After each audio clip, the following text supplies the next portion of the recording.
Bon matin tout le monde. Live matinal au lieu d'être un live du midi. J'étais censée le faire ce midi, mais j'ai un petit quelque chose de prévu qui s'est glissé. En fait, un petit quelque chose d'imprévu qui s'est glissé dans mon horaire. Alors, j'ai décidé de faire le live ce matin, que tu pourras de toute façon réécouter en rediffusion au moment qui te convient le mieux. C'est ça qui est agréable avec ce genre de vidéo-là. Et puis, si tu avais été là un petit peu plus tôt cette semaine, je t'avais parlé d'un moment fort que j'avais vécu lundi passé, où j'ai fait la lecture d'une histoire en fait que j'ai composée sur mesure pour une cliente à moi qui vient me voir en coaching. Et cette histoire-là l'a beaucoup touchée. Puis elle s'est dit, ben, peut-être que ça pourrait aider d'autres personnes de la connaître. Donc, elle m'a donné la permission de la lire. Je ne dirai pas qui est la personne, on garde tout ça confidentiel, mais juste pour te faire un petit topo de la raison pour laquelle cette personne-là venait me consulter, c'est que elle vivait en fait un gros déséquilibre dans sa vie qui faisait en sorte que présentement elle vivait un épuisement, même qu'elle était en arrêt de travail, puis elle était à la recherche de l'équilibre. Et puis, en fait, j'ai trouvé intéressant sa vision de tout ça, que j'ai essayé de ramener dans l'histoire que je vais te lire. Alors, peut-être que même toi, ça va changer un petit peu ta conception de ce qu'est l'équilibre, parce que ça pourrait être tout autre que ce que tu penses que c'est. Alors, pour imager tout ça, ben, je vais te faire la lecture de mon histoire que j'ai intitulée En parfait déséquilibre.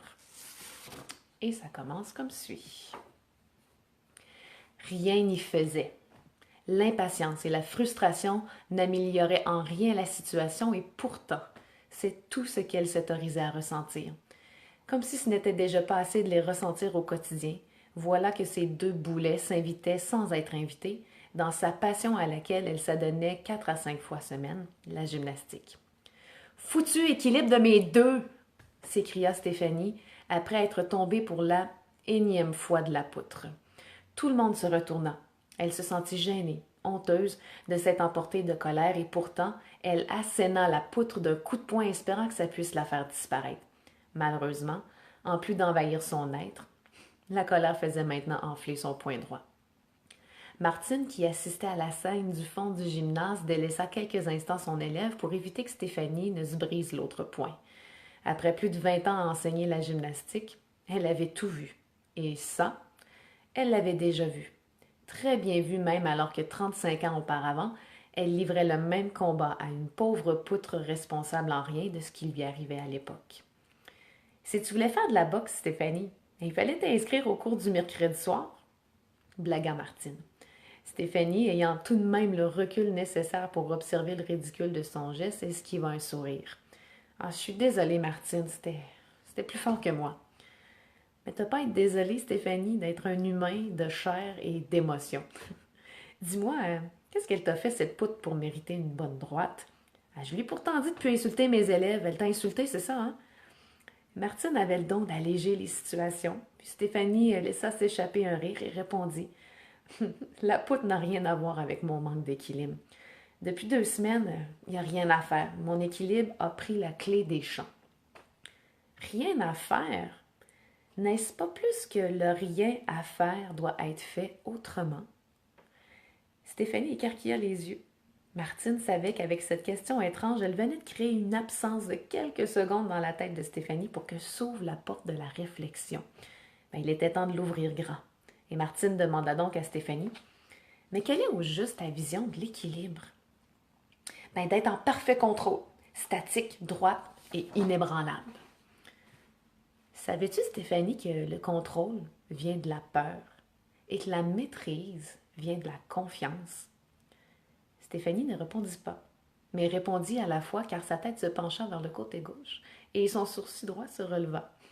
Une partie d'elle est en train de ressentir que ça avait drôlement du sens. Martine poursuivit avec une autre question. Dis-moi, Stéphanie, t'es capable de te tenir debout en équilibre sur tes deux jambes? Ben, je suis pas mal en train de me tenir debout sur mes deux jambes devant toi, Martine. Question idiote, hein? Mais tellement idiote que dans l'idiotie de ma question, tu vas bientôt comprendre quelque chose qui est loin d'être idiot. Et comme tu n'es pas idiote et que tu es curieuse de savoir ce que tu vas comprendre qui est loin d'être idiot, ben, je t'invite à fermer les yeux. Mais Stéphanie s'exécuta. Puis Martine poursuivit. Amène ta conscience dans tes pieds au sol. Et plus elle est dans les pieds, plus elle monte dans les jambes.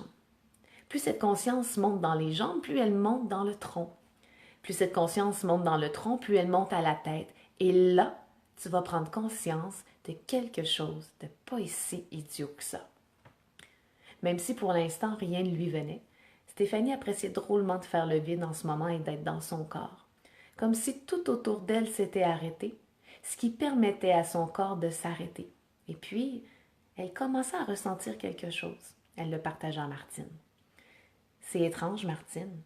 Je me sens arrêtée de l'extérieur et cet arrêt me permet de ressentir du mouvement à l'intérieur, un peu comme une plume qui se laisse porter par le vent.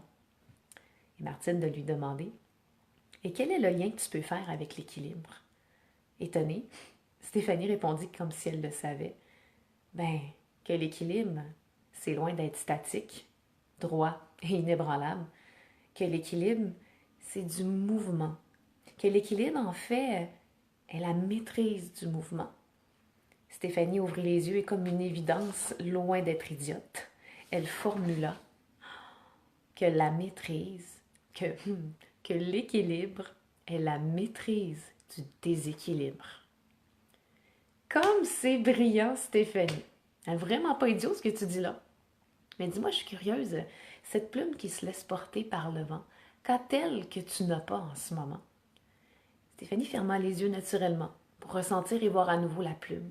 Elle était blanche, légère et tournoyait librement au gré du vent. Et Stéphanie répondit, « Elle n'a aucune résistance. Elle est vulnérable du vent, mais le vent est le courant qui la porte et elle se laisse porter en toute confiance. C'est même étonnant comment une force peut naître d'une image aussi douce, une force tranquille. » Et Martine lui dit alors, « Et dis-moi, comment laisses-tu la place au mouvement dans ta vie? Comment laisses-tu la place à la vulnérabilité dans ta vie? » Les yeux de Stéphanie s'embuèrent et elle répondit, « Je ne m'autorise pas la vulnérabilité. J'ai cette impression de devoir toujours être forte pour les autres qui, eux, sont vulnérables. Mais de plus en plus, je me vide de ma force, jusqu'à m'épuiser, parce qu'en m'autorisant pas ma propre vulnérabilité, je ne reconnais pas mon besoin de faire le plein. » Stéphanie essuya une larme qui dévalait la pente de sa joue. Martine lui sourit et y alla d'une toute dernière question. « Et puis dis-moi, Stéphanie, en t'autorisant de faire le plein de force qui te vient de ta vulnérabilité, que trouves-tu? » D'un calme qui ne l'avait pas habité depuis quelque temps, Stéphanie formula sa réponse du constat qu'elle venait de faire. L'équilibre, ou la maîtrise du déséquilibre, en donner et recevoir. Remplie de cette nouvelle compréhension, Stéphanie monta à nouveau sur la poutre. Elle se laissa être vulnérable, tout comme elle laissa place au mouvement, au déséquilibre. Elle sentit la plume blanche se déposer dans son cœur, puis elle se maintenut en parfait déséquilibre, en arabesque sur la poutre. Une pensée lui vint en tête. Désormais, je prendrai soin de cette plume dans mon cœur. Martine applaudit, et alors qu'elle alla s'en aller, Stéphanie lui demanda, « Martine, t'avais raison. Tu m'as permis de comprendre quelque chose qui était loin d'être idiot, puis d'une façon étrangement agréable. Dis-moi, comment savais-tu que ça avait un lien avec ce que je vivais en ce moment? T'es pas juste prof de gym, hein? » Et Martine de lui répondre, « Je suis aussi professeure de gymnastique intérieure. » Et voilà, c'était la lecture de l'histoire en parfait déséquilibre. Je ne sais pas si ça a changé ta conception de la chose, mais même moi, récemment, c'est drôle parce que souvent, on accueille en coaching ou même dans mes cours de yoga quand j'enseigne ou quand des fois on parle à des gens, on se rend compte qu'on vit la même chose en même temps. Puis autant que ça a fait du bien à la personne de recevoir cette histoire-là, elle m'a fait du bien aussi parce que ça m'a aidé à remettre un petit peu au clair cette idée-là de l'équilibre que moi-même, parfois j'avais tendance à penser que c'était très statique, que c'est quelque chose qu'on va être en parfait contrôle puis qu'on va être là, alors que l'équilibre, c'est du mouvement.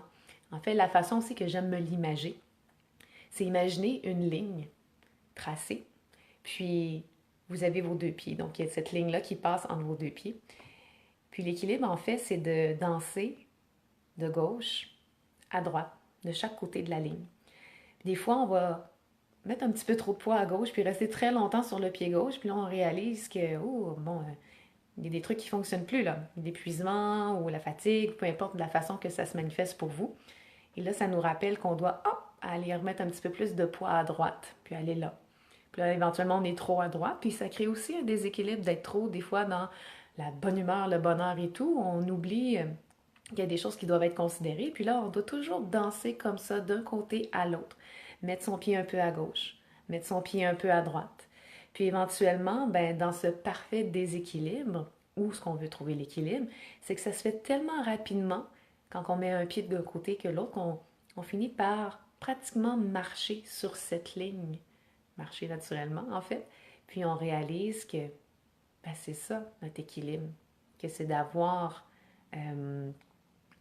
goûté, en fait, au déséquilibre de chaque côté pour rester d'un côté puis de l'autre de plus en plus rapidement, de revenir de plus en plus rapidement vers un centre, mais un centre qui est encore en mouvement, qui nous permet des fois de ah, je suis un petit peu trop là, puis de revenir à l'autre côté.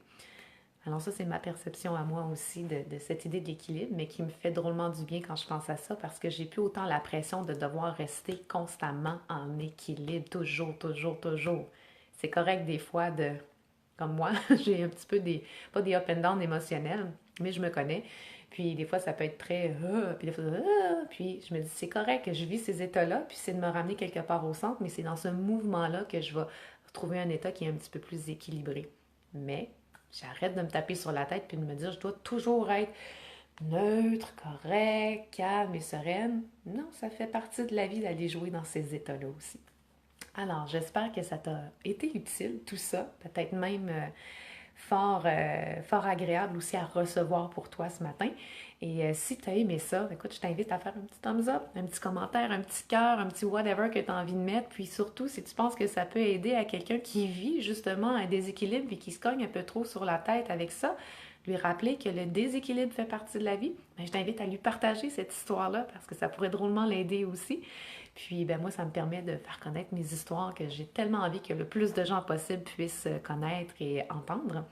Et bien sur ce, moi je te souhaite une belle fin de journée, un beau vendredi, puis un beau week-end aussi qui s'en vient, qui risque d'être fort magnifique. Tu peux plus demain, mais dimanche, il annonce super beau. Et ben, je t'embrasse, puis on se dit un prochain rendez-vous, un prochain live pour une prochaine lecture d'un texte méditatif, d'une histoire méditative. On sait pas, c'est toujours une surprise. Bye bye, bonne journée.